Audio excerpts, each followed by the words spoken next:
வணக்கம் நேயர்களே.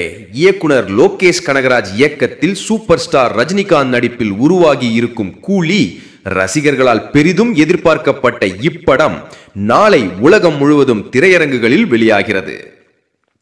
திரையரங்குக்குள் நுழைய ரசிகர்கள் ஏற்கனவே ஆவலுடன் காத்திருக்கின்றனர். இப்படம் 1000 கோடிக்கும் மேல் வசூல் செய்து சாதனை படைக்கும் என எதிர்பார்ப்பு கிளம்பியுள்ளது. அப்படி நடந்தால் தமிழ் சினிமாவின் முதல் 1000 கோடி கிளப்பை கடந்த திரைப்படமாக கூலி வரலாற்றில் பெயர் பதியும். இதற்கிடையில் முதல் நாள் வசூல் குறித்து அதிரடி தகவல் வெளிவந்துள்ளது. முன்பதிவிலேயே படம் 85 கோடி வசூல் செய்து பாக்ஸ் ஆபீஸை கலக்கி வருகிறது. அதன்படி உலக அளவில் முதல் நாள் மட்டும் 155 கோடி முதல் 160 கோடி வரை வசூல் செய்யும் என கணிப்பு. தமிழ்நாட்டில் மட்டும் முதல் நாள் வசூல் 30 கோடி. சூப்பர் ஸ்டார் மாபெரும் பாக்ஸ் ஆபீஸ் புயல் வரப்போகிறது.